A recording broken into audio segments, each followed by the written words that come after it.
Recordando los efectos tequila en 1994, ¿puede usted identificar las crisis únicamente en un fenómeno económico o hay dimensiones políticas y sociales que se entrelazan de manera compleja en este acontecimiento? Descúbrelo aquí en Estrategia Crítica.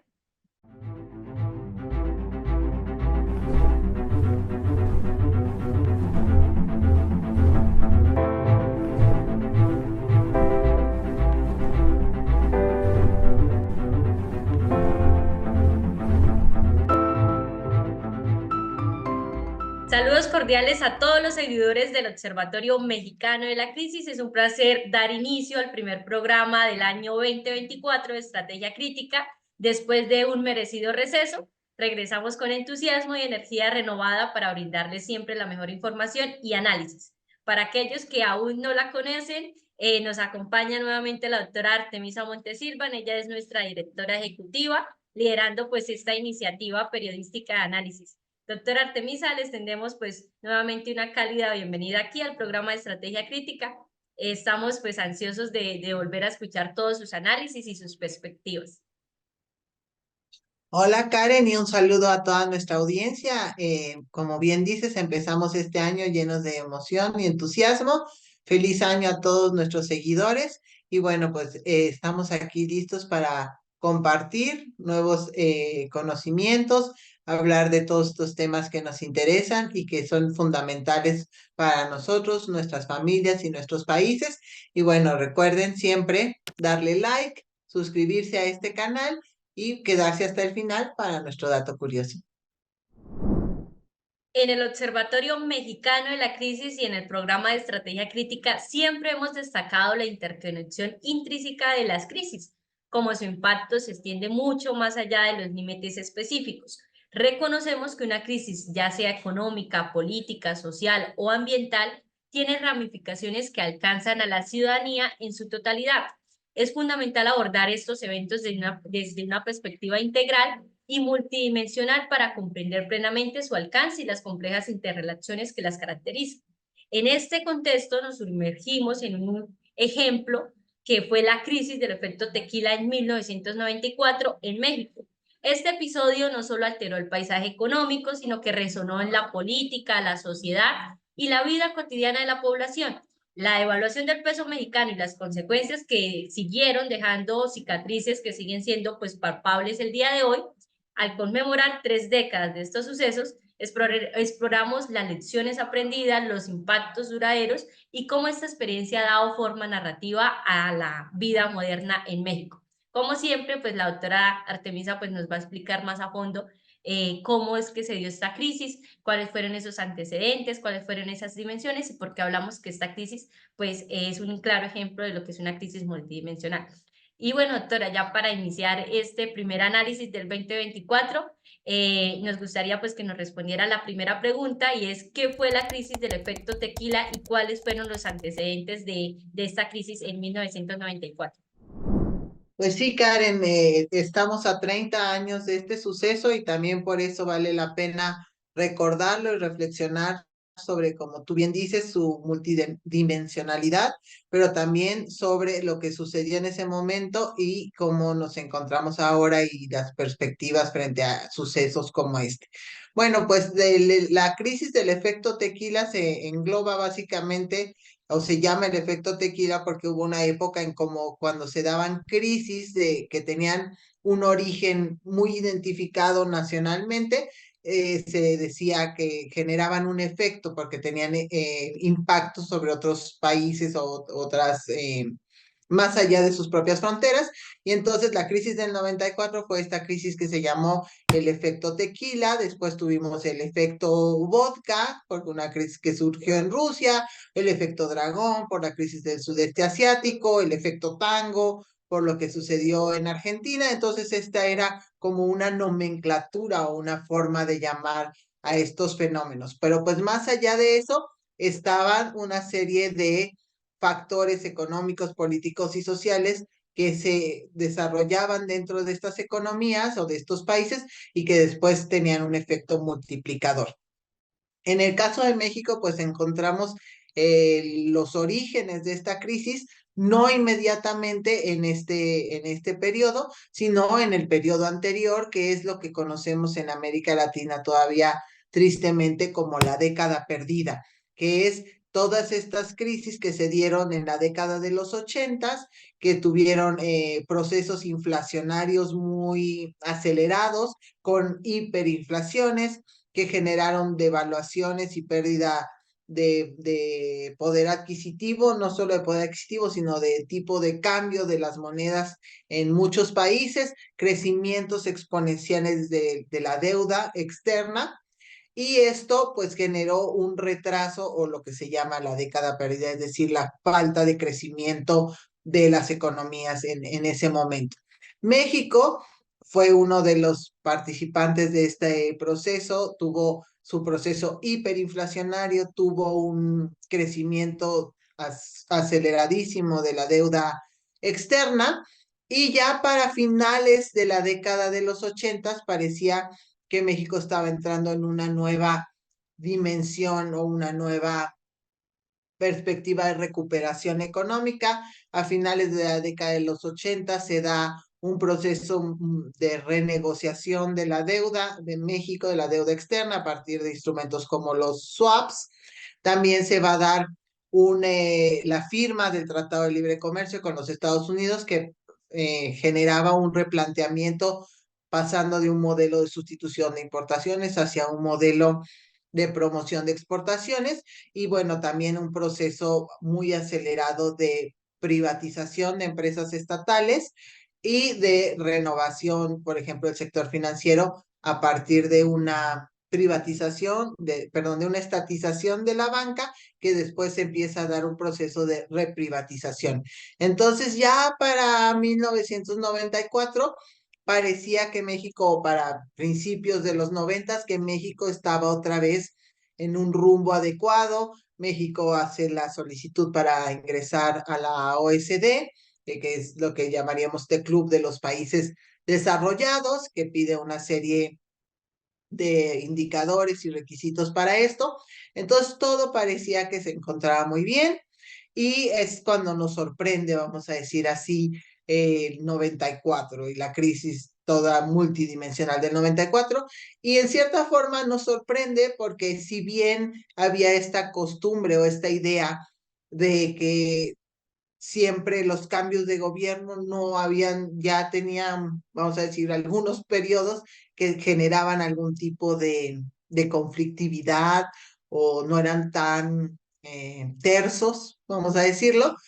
Había siempre expectativas. En este caso no parecía que iba a ser el caso cuando se diera este cambio, porque además esta crisis coincide precisamente con el cambio de gobierno desde la presidencia de la República, el fin del sexenio y el inicio de un nuevo sexenio. Entonces, pues así es como nos encontramos con un México que en 93 parecía que todo marchaba bien y hacia mejores horizontes, y empieza la crisis del 94, que muchos llaman el año terrible de México, por lo que vamos a analizar qué pasó, no solo desde el punto de vista económico, sino en las otras áreas. Bueno, doctora, y continuando pues con este análisis, ¿cuáles fueron los eventos críticos y esas situaciones específicas como el levantamiento del EZLN y los magnicidios pues que contribuyeron a la inestabilidad política y social y pues económica previa a la crisis financiera de 1994? Nos podemos imaginar, pensando en lo que estábamos diciendo del 93, todo mundo el 31 de diciembre era un 31 de diciembre normal, donde, como acabamos de pasar en estas fechas, la gente se fue a tener su cena, celebrar los fuegos artificiales. Todo era felicidad y alegría, podríamos decir, como es por lo regular en un cierre de año. Pero ese cierre de año fue diferente, porque en el primer minuto de 1994 surge un levantamiento armado, y un levantamiento que se declara, un levantamiento que está declarando la guerra al Estado mexicano. Pero Lo más curioso de esto era quiénes encabezaban este movimiento, en dónde empieza. Este movimiento empieza en el estado de Chiapas, que se encuentra en el sur del país, y van a ser un grupo que ya después suena muy familiar referirse a ellos como encapuchados, es decir, personas con el rostro cubierto con pasamontañas, y que lo que dicen es que representan bueno, se denominan el Ejército Zapatista de Liberación Nacional, que recuerda pues estos ejércitos de liberación nacional muy comunes en la década de los 70s y los 80s, también en América Latina, pero su peculiaridad es que están reivindicando la causa de los pueblos originarios, de los indígenas, diciendo que pues todos estos procesos de modernización y de desarrollo, que llamarían ellos, no estar de acuerdo con eso, han sido no solo, no han beneficiado a los pueblos originarios o indígenas,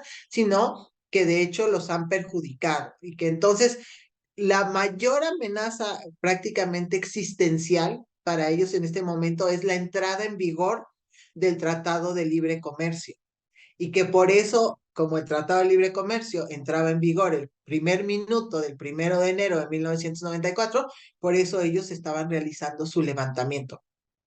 Fue una conmoción nacional, fue un shock, nadie lo vio venir, nadie sabía que esto iba a pasar y además cubierto por las principales cadenas, por los periódicos, se volvió pues un evento, el Ejército Zapatista de Liberación Nacional hasta la fecha es un evento es transnacional, es decir, el impacto que tuvo no fue solo en México, sino llegó a Europa y llegó un punto en que tenía partidarios y personas que apoyaban este movimiento mucho más allá de las fronteras de México, pero fue el primer evento, vamos a decir, de 1994.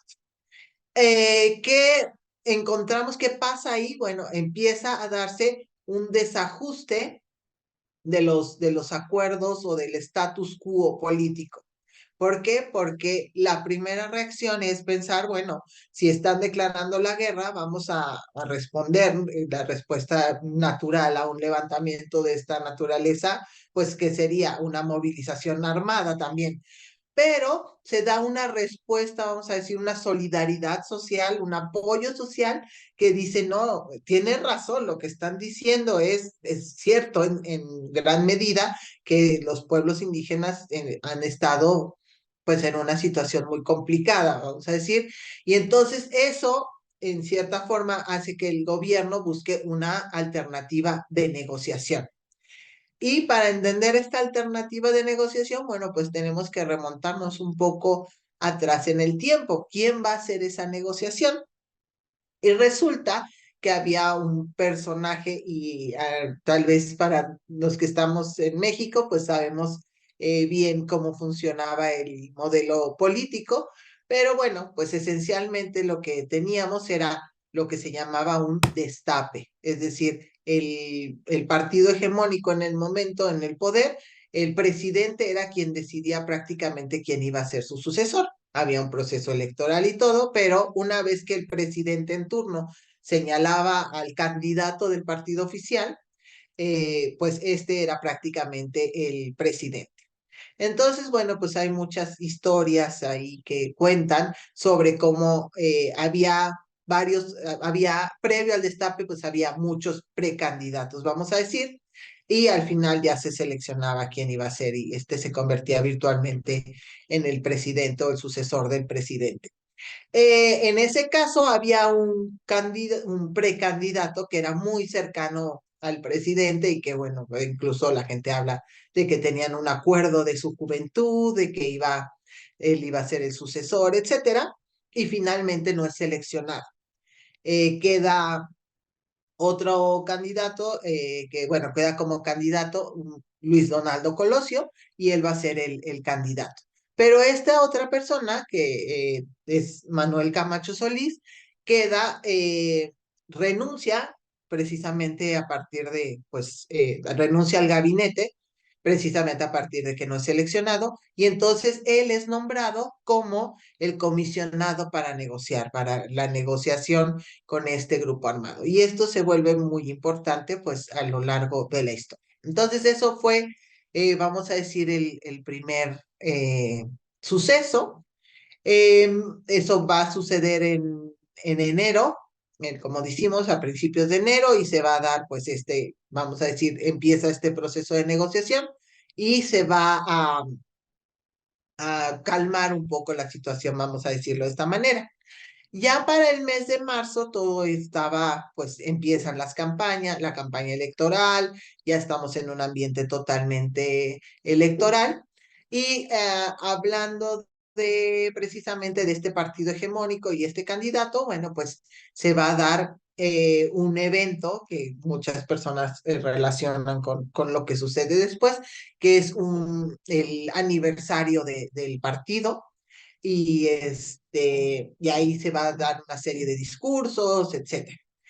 Pero lo más interesante no es lo que sucede en el aniversario del partido, sino que más adelante se va a dar en la gira de este candidato presidencial, pues va a suceder lo que era prácticamente desde la época de la posterior a la revolución, nunca había sucedido, se va a dar un magnicidio en el recorrido que está realizando este candidato en la ciudad de Tijuana, en el norte del país, pues va a sufrir un atentado, al cual no va a sobrevivir. Y entonces eso sí causa otra conmoción. ¿Por qué? Porque era prácticamente el virtual presidente. La campaña era más un recorrido para crear alianzas, para presentarse ante la ciudadanía, etcétera, pero era virtualmente el presidente. Entonces, lo que eso significa es una sacudida brutal para el sistema en su momento. A eso se le va a sumar más adelante otro magnicidio del presidente del partido al que pertenecía el candidato. Entonces ya en ese momento hay una ruptura, vamos a decir, de la certidumbre, de lo que la gente entiende que pasa o de las cosas que se entienden que nunca pasan. Y eso genera pues una conmoción que aquí lo que vemos es de lo político, empieza a tener, bueno, ya teníamos también este movimiento social, de origen social comunitario, el apoyo social a este levantamiento, pero un desconcierto social desde la ciudadanía, pero también desde la clase política que no entiende qué es lo que está pasando, porque están prácticamente rompiéndose todas las convenciones y reglas del juego. Están pasando cosas que nunca deberían de suceder. Y eso genera pues una inestabilidad política y acompañada de un desconcierto y un clima de incertidumbre social muy profundo. Esas vamos a decir que son estas dos dimensiones que van a sentar las bases para lo que vamos a ver desde la perspectiva económica. Y ya adentrándonos en lo que es esa perspectiva, esa dimensión económica, doctora, ¿cómo afectó la devaluación del peso mexicano en diciembre de 1994 en la economía y en también pues a la vida cotidiana de la población mexicana? ¿Cuáles fueron las principales consecuencias inmediatas de esta devaluación en términos de empleo, en términos de inflación, también en la quiebra de instituciones financieras?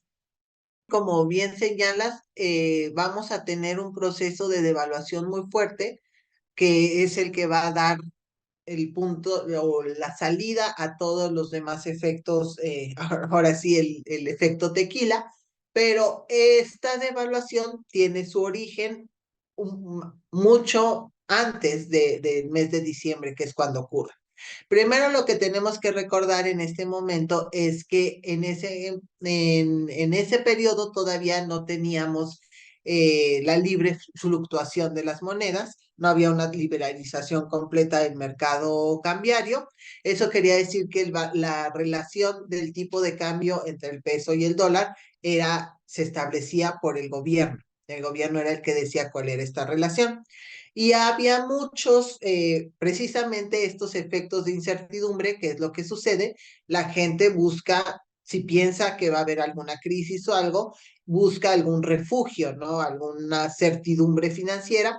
Y por lo regular, como ya hemos hablado antes, el dólar en muchas economías se ve como esa moneda de refugio y es en la mente de México. Mucha gente piensa, bueno, si hay algún problema, el dólar es una moneda estable, voy a cambiar mis monedas mis pesos a dólares. Entonces, eso es algo que con esta incertidumbre se empieza a hacer. Eso empieza a generar presiones sobre el tipo de cambio, que ya hemos hablado de ellas. Presiones quiere decir, pues a mayor oferta, a mayor demanda, pues mayor va subiendo el precio, ¿no? Ya hablamos de esta ley de la oferta y la demanda. Entonces la gente empieza, pero también otras personas dicen, bueno, hay incertidumbre, etcétera. Y estas presiones empiezan a pedirle algo en cierta forma que el gobierno haga una devaluación. Pero bueno, primero estamos en lo que ya hablábamos, en un año electoral y la devaluación estaba siempre asociada con una idea de debilidad. La debilidad del peso se asociaba con la debilidad del gobierno, y de la economía. Entonces, el gobierno no quería presentar una visión de que había una debilidad económica. Bueno, esta es como la historia. Entonces, se dice que había ya presiones para devaluar, pero que el gobierno no quería devaluar primero por las elecciones y después como para darle continuidad a esta idea de estabilidad aún después de las elecciones.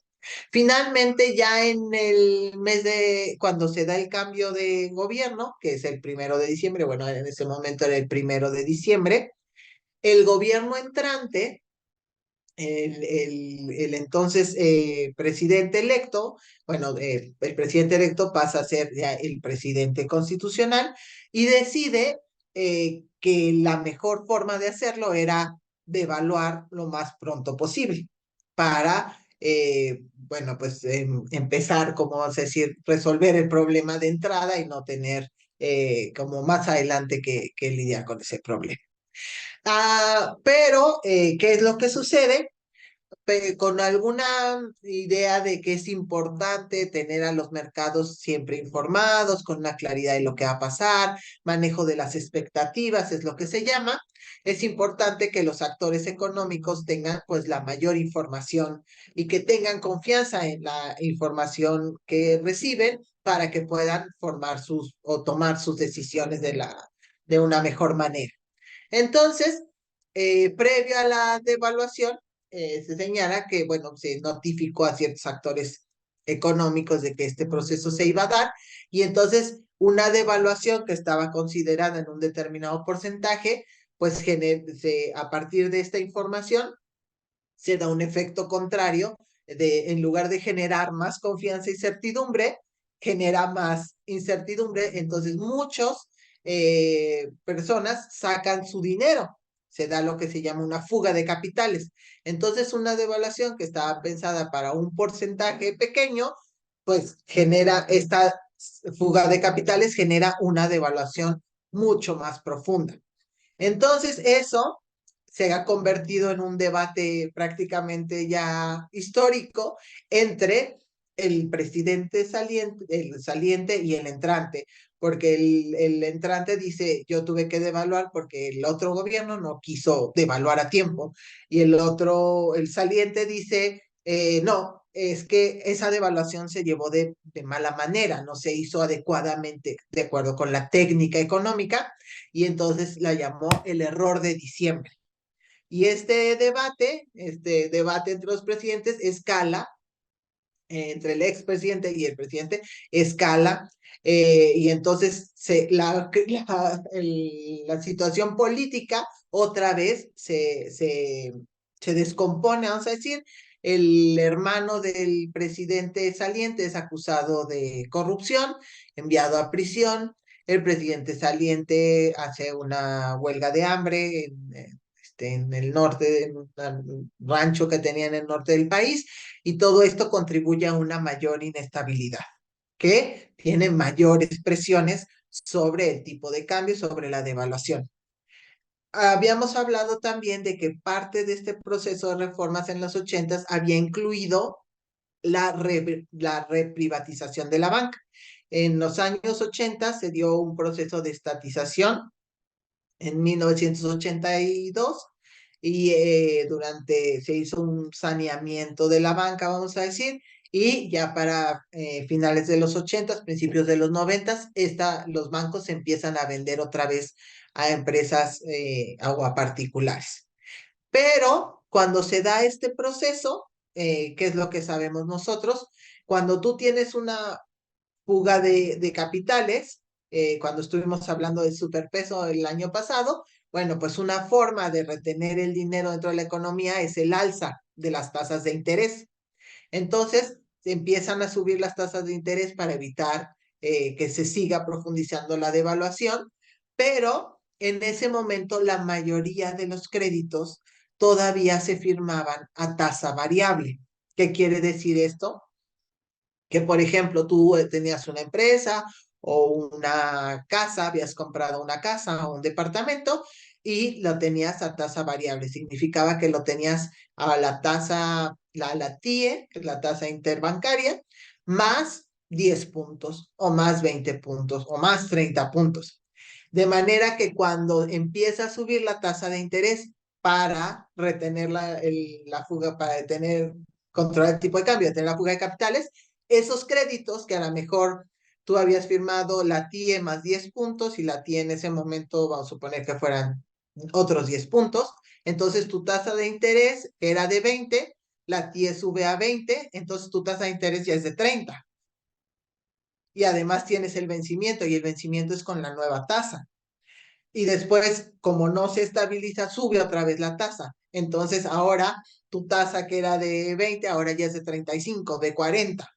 Y entonces muchas personas ya no pueden cubrir esos créditos. Muchas personas que tenían sus empresas, que tenían créditos, porque además, recordemos, estábamos en una visión de que ya había una estabilidad económica, de que se había superado todos los problemas de la década anterior, y eso significó una verdadera tragedia. O sea, estamos hablando de dimensiones como la Gran Depresión del 29, personas que de desesperación, personas que quebraron sus empresas y ya nunca se repusieron, perdieron, tenían una calidad de vida que ya nunca pudieron recuperar, perdieron sus propiedades, cosas que habían comprado. Entonces, el impacto de esa crisis fue brutal para no solo para el gobierno, por supuesto, para las familias y también para en el ámbito internacional, porque se acuerdan que habíamos hablado de la renegociación de la deuda. Entonces, esa renegociación de la deuda, pues también estaba en riesgo precisamente por todo este proceso que se dio a raíz del que inició con la devaluación y que se dio, y por eso se le llama el efecto tequila, porque empezó a tener efectos no solo ya en México, sino en otras economías. Y a todo esto que pues nos cuenta, ¿qué medidas tomó el gobierno mexicano para hacer frente pues a esa crisis del efecto tequila? Y también, doctora, ¿cómo influyeron las intervenciones del Fondo Monetario Internacional y del Banco Mundial en la recuperación económica del país mexicano? Bueno, las medidas que se tomaron recordemos que parte de los acuerdos que se hicieron en la década de los 80 para precisamente garantizar que siguiera una línea de crédito para México en términos y que se hiciera posible esta renegociación de la deuda, tenía que ver precisamente con lo que conocemos como las cartas de intención. ¿Qué es una carta de intención? Básicamente un gobierno reconoce que la crisis a la que llegó es producto de una serie de malas políticas o prácticas económicas, ese es el fondo que está detrás de la carta de intención, y se compromete a corregir esta situación. En este caso, bueno, pues las medidas tenían mucho que ver con la transformación y la liberalización de la economía en la década de los 80. Entonces, bueno, el Fondo Monetario interviene en esta ocasión también, pues para garantizar o para solicitar que esta crisis no vaya a traer como consecuencia un regreso a las políticas anteriores. Pero más importante en este caso que la intervención del Fondo Monetario Internacional o del Banco Mundial va a ser la intervención del gobierno de Estados Unidos. En ese momento, el presidente Bill Clinton, ¿por qué? Porque Estados Unidos tenía muchas inversiones de fondos de pensiones en instrumentos mexicanos. Entonces, la crisis en México ponía en riesgo también el sistema financiero de Estados Unidos. Entonces, lo primero que va a hacer el gobierno de Estados Unidos va a ser adquirir pesos con dólares para tratar de frenar esta devaluación. Ya hemos hablado en otras ocasiones de cómo funciona esto por ley de oferta y demanda. Y finalmente le va a dar a México una línea de crédito directa de 20,000 millones de dólares, que ahora ya con lo que hemos visto de las fortunas ya no suenan tanto, pero en esa época 20,000 millones de dólares era muchísimo dinero. Y también se va a complementar con otra línea del Banco de Pagos Internacionales por 10,000 millones de dólares. Eso va a ser lo que finalmente va a permitir la estabilización del peso en ese momento y poco a poco la recuperación de la economía mexicana, pero ya los efectos y el daño de lo que hablamos pues ya se había causado. Pero además eso generó una disparidad en la relación México-Estados Unidos porque se creó esta imagen que muchas personas todavía tienen, incluso en Estados Unidos, de que Estados Unidos siempre tiene que venir a resolver los problemas de México porque México no se puede gobernar, todo lo hace muy mal y entonces al final nosotros en Estados Unidos tenemos que resolver sus problemas. Y mucho de eso viene precisamente de esta intervención que se dio a raíz de esta crisis del 94. Doctora, y ya para ir terminando con este análisis, pues vamos a pasar a la dimensión de la sociedad. Y pues a medida que ya conmemoramos 3 décadas de la crisis, ¿cuáles considera que han sido los impactos a largo plazo en la economía, pero también en la sociedad mexicana, sobre la crisis del efecto tequila? ¿Y qué lecciones se han extraído de esta experiencia y cómo se han guiado por las políticas públicas a partir de esta crisis y las estrategias económicas del país desde entonces? Una de las repercusiones que están mucho más claras en la mente de las personas tiene que ver con lo que pasó con el sector bancario. Hubo dos productos muy claros de esta crisis. La primera fue, pues, muchos bancos, incluso por el modelo de privatización que se siguió, que no tenían tal vez quienes adquirieron la banca por venir de otro, aún del sector financiero, pero no de un sector bancario, la capacidad para procesar una crisis de esta dimensión. Entonces, y bueno, algunas otras prácticas también, pues muchas de estas entidades financieras estaban a punto de la bancarrota o de la quiebra. Entonces, el gobierno lo que generó fue una intervención para en ese momento rescatar a la banca de manera diferente a lo que ha pasado en los 80s, que había sido con el proceso de estatización.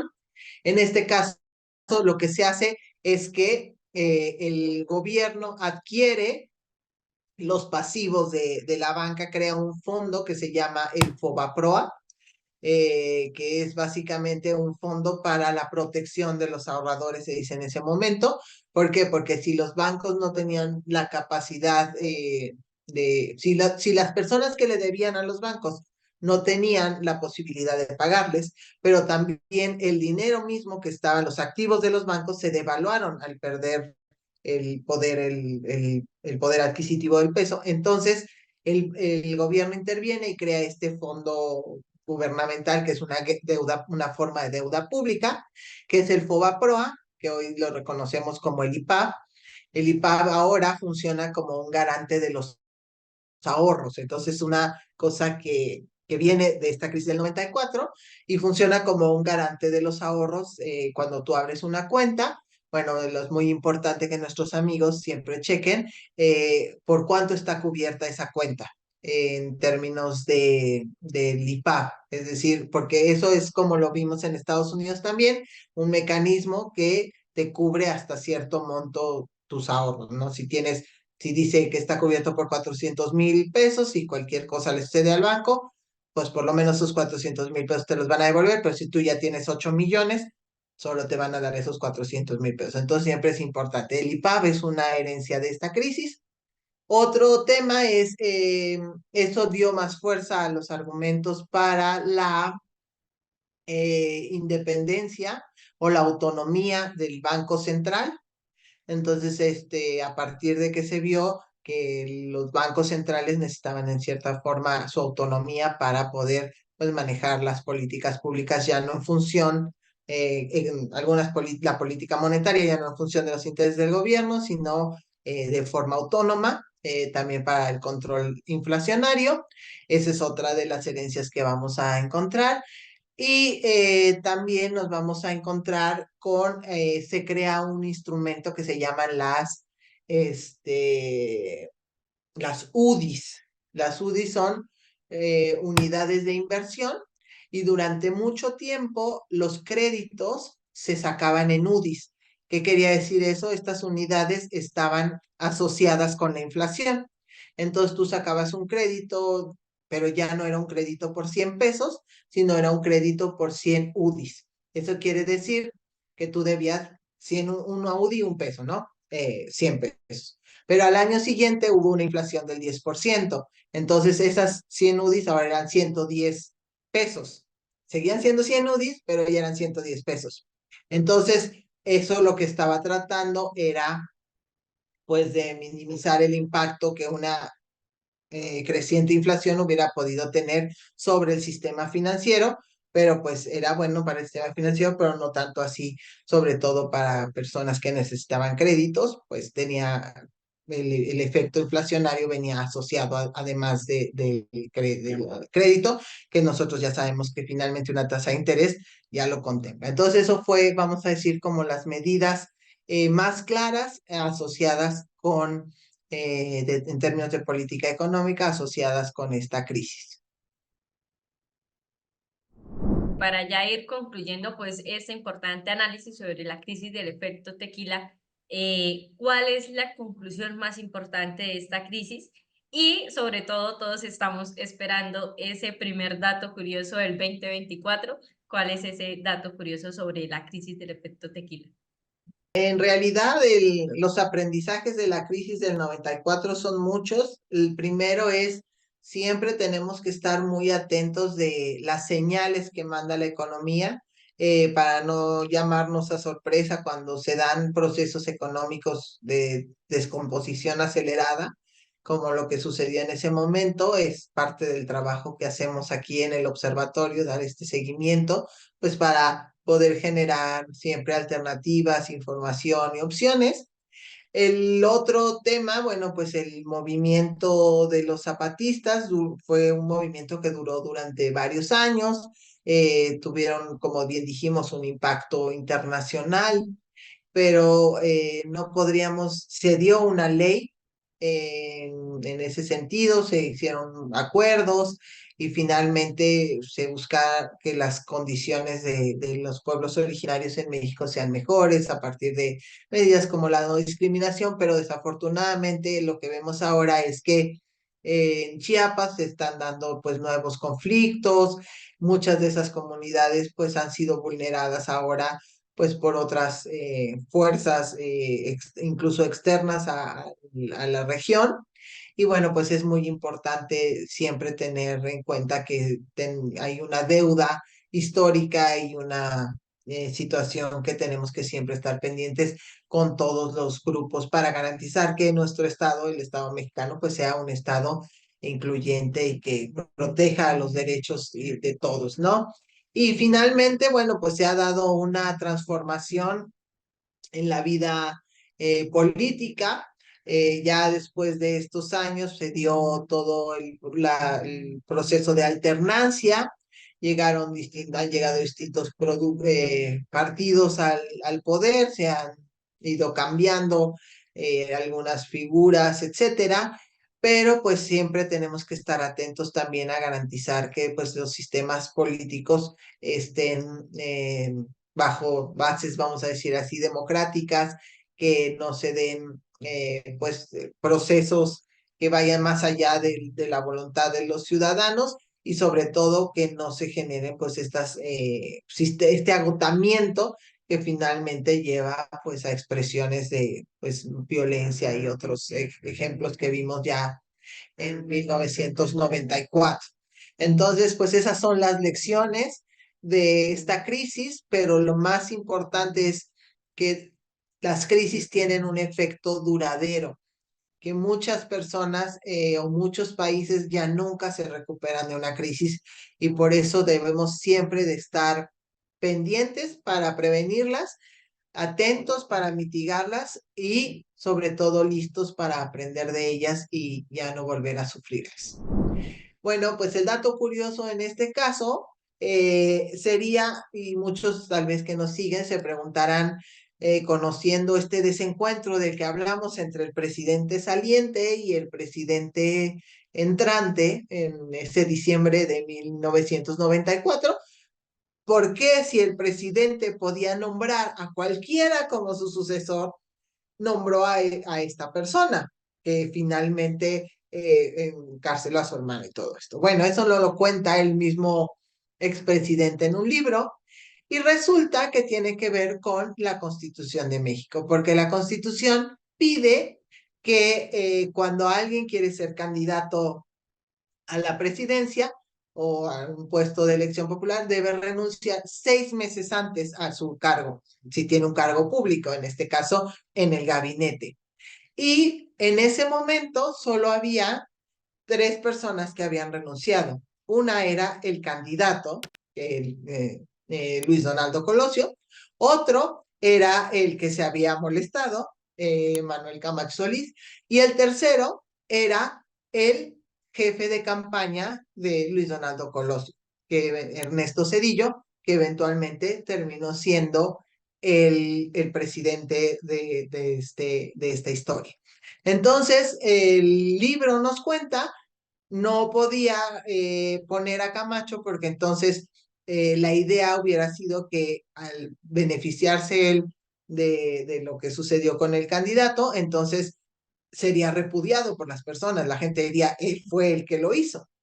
Entonces, todos los demás seguían en el gabinete. Ya había pasado la época en que podían renunciar y el único que había estado en el gabinete, que formaba parte del equipo, en cierta forma, pues era el que se había ido con el candidato para ser su jefe de campaña. Y eso, el destino, o no sabemos qué, lo puso para ser el siguiente presidente de México. Y ese es nuestro dato curioso del día de hoy. Doctora Artemisa, muchas gracias por este análisis tan importante sobre la crisis del efecto tequila. Pues creo que quedó muy claro para todos. Si hay preguntas, pues no olviden dejárnoslas saber en los comentarios, que las estaremos respondiendo. Y pues así finalizamos el primer análisis del 2024. Se vienen muchísimos más análisis de la coyuntura en general, política, económica, social de México y en el mundo. Somos Estrategia Crítica, el programa de análisis del Observatorio Mexicano de la Crisis. No olviden darle like a este video y sobre todo pues también suscribirse para que puedan ver todos nuestros análisis completos. Nos vemos en 8 días aquí en Estrategia Crítica.